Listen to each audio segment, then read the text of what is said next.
कहानी की शुरुआत में हम एक लड़की की लाश को देखते हैं। इतनी ही देर में यहाँ दो लड़के आ जाते हैं। जब उन्होंने लाइट ऑन की तो उसकी लाश देखकर वो काफी डर जाते हैं। इसके बाद हम एक लड़की को देखते हैं जिसका नाम टॉमी था और वह काफी सीधी सादी लड़की थी। उसके स्कूल की तीन लड़कियां जो बहुत चालाक थी वो हमेशा ही टॉमी को परेशान किया करती थी, अपना हर काम उसी से ही करवाती थी। आज भी वो टॉमी को खाना लेने के लिए भेज देती है। जब टॉमी उनके लिए खाना लेकर आई तो ये बजाय उसका शुक्रिया अदा के ये फिर उसे परेशान करने लगी। खाना उस पर गिरा देती है। एक लड़की खाने में से ब्रेड निकालकर उसे टॉमी के सिर पर रख देती है और नकली आदमी की जगह निशाना लगाने के लिए उसे खड़ा कर देती है। तीर गलती से टॉमी को ही लग गया और वो बेचारी नकली आदमी के साथ नीचे गिर गई। अब हालांकि उन लड़कियों ने ही गलत निशाना लगाया था, लेकिन यहाँ भी वह टॉमी का मजाक बनाकर चली जाती है। अब वहाँ से टॉमी उठकर एक दुकान पर जाती है। यहाँ टॉमी को एक नेकलेस पसंद आ जाता है, पर जो कि इसकी कीमत काफी ज्यादा थी तो वह उसे खरीद नहीं पाती। उसका दिल न टूटे, वह इस नेकलेस को नजरअंदाज कर देती है। तभी दुकान पर एक और लड़की आई। वह उसी नेकलेस को लेकर टॉमी के साथ लगाकर देखने लगती है और कहती है कि अरे ये तो तुम पर बहुत अच्छा लग रहा है। जो कहकर वो नेकलेस टॉमी के गले में पहना देती है और उसका हाथ पकड़कर बाहर ले आई। ये देखकर टॉमी को काफी हैरानी हुई क्योंकि वह लड़की अनजान थी, टॉमी उसे नहीं जानती थी। यहाँ पर वह उससे नाम पूछती है कि अच्छा नाम तो बताओ, जिससे वह उसे अपना नाम बता देती है कि मेरा नाम टॉमी है। वह लड़की हैरत से पूछती है कि अच्छा तुम्हारा नाम भी यही है? मेरा नाम भी टॉमी है, लेकिन पूरा नाम कावाकामी है, और जो कि दोनों एक ही नाम है। तो आज से तुम हो टॉमी और मैं हूँ कावाकामी। यहाँ वो टॉमी का चश्मा उतार कर कहती है कि तुम इसके बगैर ज्यादा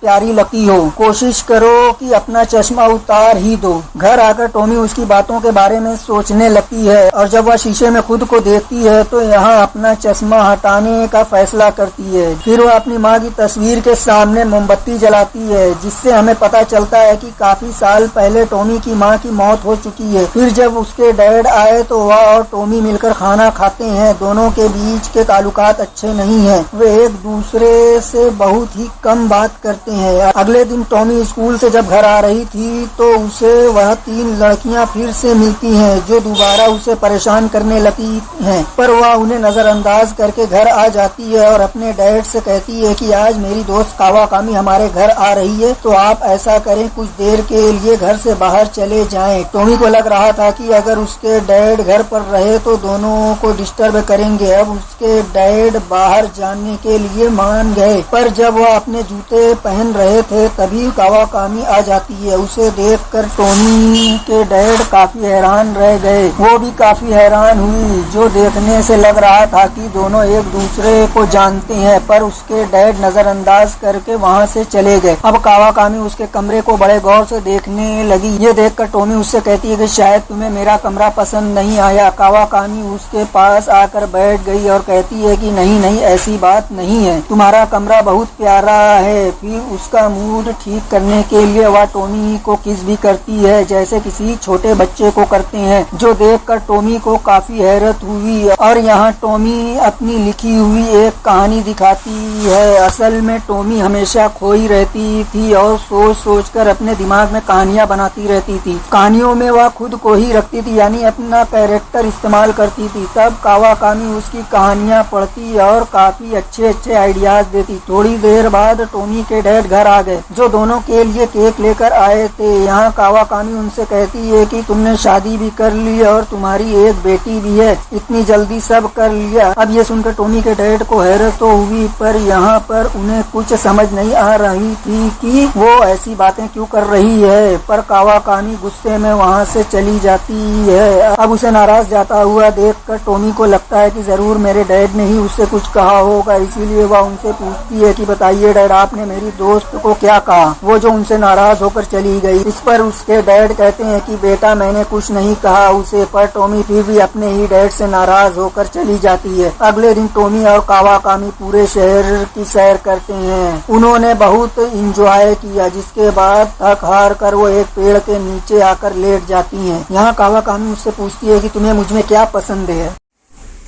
इस पे वो जवाब देती है कि मुझे तुम्हारी हर एक चीज अच्छी लगती है, तुम्हारे खूबसूरत बाल और इतनी प्यारी सी चिंजो बहुत ही खूबसूरत है। जिसके बाद ये लोग खड़े होकर हाथ पकड़कर यहाँ ये फैसला करते हैं कि हम हमेशा साथ रहेंगे। इसके बाद बर्फ की फैक्ट्री दिखाई गई जहाँ पर टॉमी के डैड काम करते हैं। वो शाम में साइकिल पर बैठकर जब घर जा रहे थे तो तभी उनसे मिलने कामी आ गई, जो उन्हें अपने साथ पार्क में ले जाती है, जहाँ वो बताती है कि मैं वही कावाकामी हूँ जिसे 25 साल पहले मेरे ही दोस्त ने मार डाला था, यानी कि वही लड़की जिसकी लाश को हमने शुरुआत में देखा था। इसके बाद कहानी पास्ट में चली जाती है, जहां हमने देखा कि कावाकामी जो अपने दोस्त के साथ थी तो उन्हें चुपके से टॉमी के डैड देख रहे थे, पर उन्हें इतने पास से देखकर वह जीलस होने लगे, क्योंकि दिल ही दिल में वो कावाकामी को पसंद करते थे और कावाकामी भी उन्हें पसंद करती थी, पर उन्हें बताती नहीं थी क्योंकि उसे अपने दोस्त से डर लगता था, जिसकी वजह से वह उनसे हमेशा दूर रहा करती थी। पर एक दिन कावाकामी के दोस्त को पता चल गया कि यह एक दूसरे को पसंद करते हैं। उसे गुस्सा आ गया, इसीलिए उसने कावाकामी को मार डाला और उसकी लाश को इस तरह लटका दिया कि सबको यही लगे कि उसने फांसी लगाकर अपनी जान दी है और किसी को उस पे शक न हो। अब ये सवाल उठता है कि वह तो मर गई थी,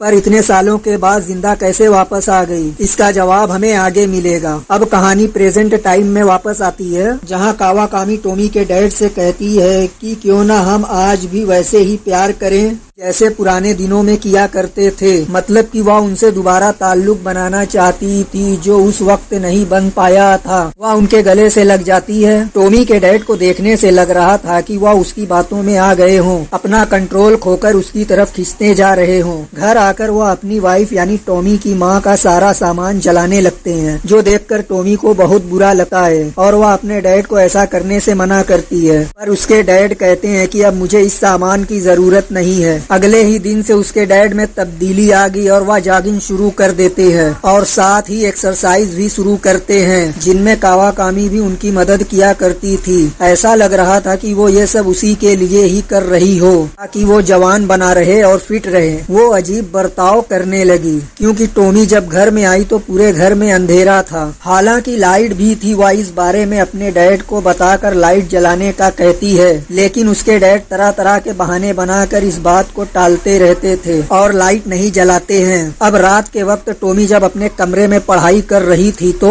उसे नीचे से अजीब तरह की आवाजें आने लगती है। जब वह चेक करने के लिए नीचे आती है तो देखती है कि उसके डैड हाथ में चाकू लिए हुए बाहर खड़े हैं। वह उनसे पूछने ही वाली थी कि आप यहाँ क्या कर रहे हैं, तभी उनके घर के फोन पर कावाकामी फोन कर देती है। टॉमी फोन उठाती है, जिसमें कावाकामी उससे फोन पर कहती है कि कल रात मैं तुम्हारे घर पर ही तुम्हारे साथ रुकूंगी, जो सुनकर टॉमी काफी खुश हो जाती है कि अब मैं अपने दोस्त के साथ रात गुजार पाऊंगी। जैसे ही अगली रात हुई, कावाकामी उनके घर आ जाती है और फिर से टॉमी की वही किताब पढ़ने लगती है। उसमें एक कहानी में पढ़ा कि एक लड़की को बेड से बांध दिया गया था, जिसे पढ़कर वह टॉमी को कहती है कि चलो ये चीज मैं तुम्हारे साथ करती हूँ, और वह टाई लेकर टॉमी के हाथ बांध देती है। टॉमी उसे ऐसा करने देती है क्योंकि उसे लग रहा था कि कावाकामी ये सब मजाक में कर रही है। जिसके बाद कावाकामी उसकी आंखों पर भी पट्टी बांधकर उसे बेड में बांध देती है और टॉमी से कहती है कि मेरे वापस आने तक इंतजार करो, जब तक मैं ना आ जाऊं तुम खुद को मत खोलना, बंद ही रहना। इतना कहकर वह चाकू लिए टॉमी के डैड के पास जाती है और कहती है कि देखो, उस वक्त तुम्हारे पास कोई बच्चा नहीं था तो जाहिर है आज भी नहीं होना चाहिए। इसका मतलब कि वह चाहती है कि टॉमी के डैड टॉमी को मार डालें, पर जो कि उसके डैड जानते थे कि यह गलत है तो उन्होंने साफ साफ मना कर दिया। इस पर वह उन्हें बातें सुनाने लगती है कि तुम कैसे आदमी हो, मर्द होकर डर रहे हो, पर वैसे भी हम दोनों प्यार करते हैं एक दूसरे से, तो वह हमारे बीच में नहीं आनी चाहिए। अब इन बातों से टॉमी के डैड कावाकामी के कंट्रोल में आ गए और वो चाकू लेकर टॉमी को मारने के लिए चले जाते हैं। फिर रास्ते में उन्हें इस बात का एहसास हो जाता है कि मैं जो करने जा रहा हूँ वो गलत, और उन्हें कावाकामी पर ही गुस्सा आने लगता है। इसलिए वह चाकू से उस पर ही हमला कर देते हैं। चाकू सीधा उसके सर में लग गया, जिससे मौके पर ही कावाकामी की मौत हो जाती है। अब टॉमी के डैड को जल्दी से उसकी लाश को ठिकाने लगाना था, इसलिए उसकी लाश को वो अपनी बर्फ की फैक्ट्री में ले आते हैं। फिर मशीन में डालकर उसके टुकड़े टुकड़े कर देते हैं। फिर बाद में उसे नदी में जाकर फेंक आते हैं। और अब तक यहाँ सुबह भी हो गई थी। टॉमी के डैड को सपना आता है कि कावाकामी नदी से बाहर आ गई है। वो डर जाते हैं। इधर टॉमी भी अपने हाथ खोल लेती है। उसके डैड को बार बार कावाकामी नजर आने लगी। तब तंग आकर वह उसका गला दबाने लगे, पर बाद में उन्हें पता चला कि मैं तो अपनी बेटी टॉमी का ही गला दबा रहा हूँ। ये देखकर टॉमी काफी घबरा गई। उसके लिए उसके डैड टॉमी से माफी मांगते हैं। अब टॉमी अपने डैड से पूछती है कि कावाकामी कहाँ है। इस पर उसके डैड उसे बताते हैं कि वो कोई इंसान नहीं है बल्कि डेमन है। उसकी तो 25 साल पहले ही मौत हो चुकी है और अब वह इतने सालों बाद वापस आई है मुझे पाने के लिए। ये सब बताकर वो टॉमी को कावाकामी की सालों पहले की तस्वीर भी दिखाते हैं। ये देखकर टॉमी हैरान तो हुई, साथ ही साथ वो अपने दिल को समझाती है कि नहीं, ये सब झूठ है। अब उसके डैड बताते हैं कि वो मुझे अपने कंट्रोल में करने आई थी, लेकिन मैंने उसे मारकर नदी में फेंक दिया। अब ये बात फिलहाल तो टॉमी ने नजरअंदाज कर दी, लेकिन कुछ टाइम के बाद वह खुद नदी के पास आती है और कावाकामी को इधर उधर ढूंढने लगती है। तभी उसे वहाँ कावाकामी का कटा हुआ सर मिलता है जो अभी तक जिंदा था, जिसमें जान थी, और वह टॉमी से मदद मांगती है। पर उसकी ऐसी हालत देखकर टॉमी को डर लगने लगा, जो देखकर कावाकामी उसे अपने कंट्रोल में करने की कोशिश करती है। वह उसे अपनी दोस्ती याद करवाती है कि हम कितने गहरे दोस्त थे, तो प्लीज हमारी दोस्ती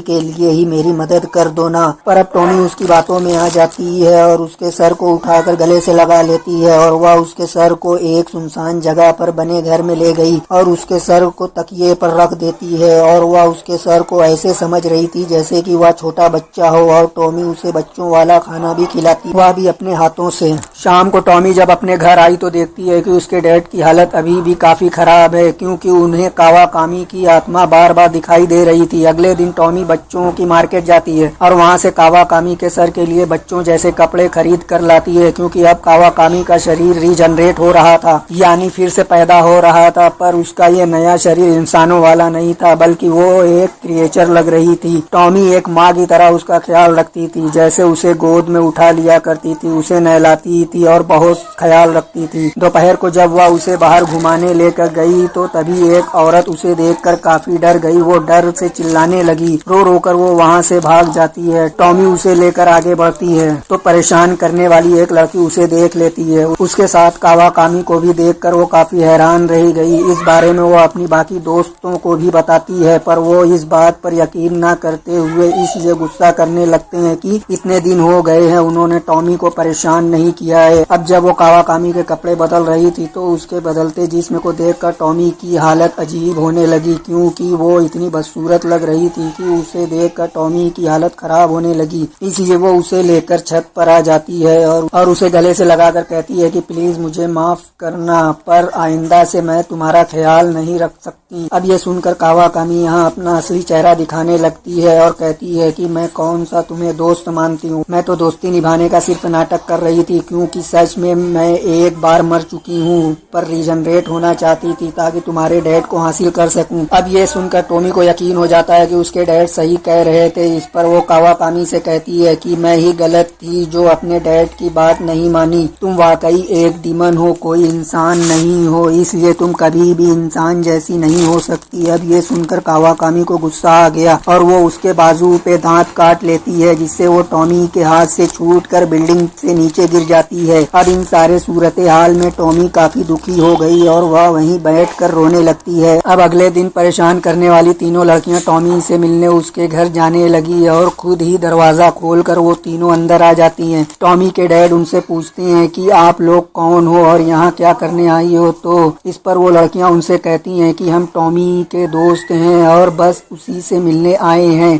अब टॉमी नाम सुनकर टॉमी के डैड को लगा कि ये तीनों लड़कियां कावाकामी से मिलने आई हैं, क्योंकि उसका नाम भी तो टॉमी ही था ना, इसीलिए वह उनसे कहते हैं कि मैंने तो उसे मारकर नदी में फेंक दिया है। तब ये सुनकर उन लड़कियों को लगा जैसे ये फिजूल में कुछ भी बोले जा रहे हैं, इसलिए वो उन्हें धक्का देकर अंदर कमरे में बंद कर देती हैं और टॉमी को आवाज लगाने लगती हैं। फिर उसके बाद टॉमी के डैड दरवाजा खोलकर बाहर आए और उनसे पूछा कि आपको टॉमी से क्या चाहिए। इस पर वो उनसे कहती हैं कि हम उसे मारना चाहती हैं। अब यहाँ उसके डैड को समझ आ जाता है कि ये तीनों तो मेरी बेटी के बारे में बात कर रहे हैं। इस पर उन्हें बहुत गुस्सा आया और वो रॉड लेकर तीनों को बहुत पीटने लगते हैं। इतना मारते हैं कि तीनों काफी जख्मी हो गई और जल्दी से अपनी जान बचाकर वहाँ से भाग जाती हैं। फिर जब डैड बाहर गए तो उन्हें वहाँ कावाकामी दिखाई देती है, जो अब पूरी तरह रीजनरेट होकर मुकम्मल बन गई थी। वो यहाँ अपनी बातों की जाल से टॉमी के डैड को अपनी तरफ बुलाने लगी, पर तभी अंदर से टॉमी तीर कमान लेकर आ जाती है। उसने जैसे ही शूट किया, तीर सीधा उसके गले के आर पार हो जाता है, जिससे एक बार फिर वो मारी जाती है। उसके डैड उससे कहते हैं कि ये दोबारा होश में आ सकती है, इसलिए हमें इसकी लाश को किसी ऐसी जगह ठिकाने लगाना होगा जहाँ से ये कभी भी रीजनरेट ना हो पाए। इसके बाद वो उसकी लाश को अपनी बर्फ की फैक्ट्री में ले आते हैं और उसकी लाश को बर्फ में जमा देते हैं। थोड़ी देर बाद वो बर्फ चेक करने आते हैं। उन्होंने जैसे ही बर्फ को छुआ, कावाकामी को होश आ जाता है और वह अपनी आंखें खोल देती है और अब वह डैड से मदद मांगती है। यहाँ फिर एक बार उसके डैड कावाकामी के कंट्रोल में आ जाते हैं और हथौड़ा लेकर बर्फ को तोड़ने लगे। बर्फ के टूटते ही कावाकामी आजाद हो जाती है और उसके डैड के पास आकर उनके करीब आने लगी।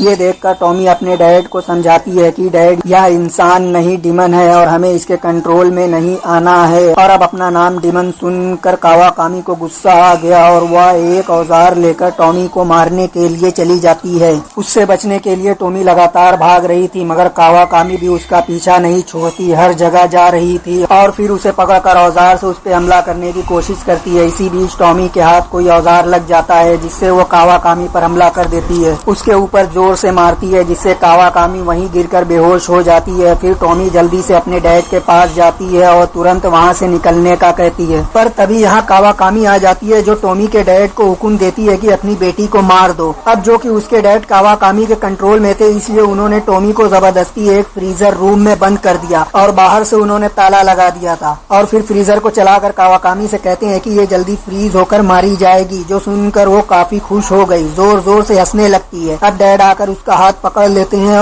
और आज वो उसे मिल ही गए, जिन्हें अपने साथ लेकर वो यहाँ से चली जाती है। अगली सुबह फैक्ट्री का वर्कर जब वहाँ आता है तो फ्रीजर रूम खोलने पर उसे वहाँ टॉमी मिली, जो अभी तक फ्रीज नहीं हुई। खुशकिस्मती से वो अभी तक जिंदा थी। वर्कर टॉमी को अपने घर ले गया और उसे बताता है कि किसी ने फ्रीजर का टेम्परेचर लो कर दिया था, जिसकी वजह से तुम जमी नहीं और आज जिंदा हो। अब हम कुछ दिनों के बाद का सीन देखते हैं, जहाँ टॉमी अपने घर में बिल्कुल अकेली है, क्योंकि उसके डैड को कावाकामी अपने साथ ले गई है। तभी उसके घर के फोन पर एक अनजान नंबर से कॉल आती है। टॉमी ने जब फोन उठाया तो आगे से कोई नहीं बोल रहा था, जिससे वो समझ गई कि ये मेरे डैड ही हैं। वो यहाँ अपने डैड का शुक्रिया अदा करती है, क्योंकि वो जान गई थी कि मेरे डैड भले ही कावाकामी के कंट्रोल में थे, मगर फिर भी उन्होंने जानबूझकर फ्रीजर का टेम्परेचर लो रखा ताकि उनकी बेटी को कुछ भी ना हो। तभी तो टॉमी की जान बच पाई। अब रात को टॉमी जब अपनी अगली कहानी लिख रही थी तो उसे दराज में से अजीब तरह की आवाजें आने लगी। उसने जब चेक किया तो एक बॉक्स में से कावाकामी का कटा हुआ कान निकलता है, जो बहुत तेजी से रीजनरेट हो रहा था। और इसी के साथ ये फिल्म यहीं पर खत्म हो जाती है।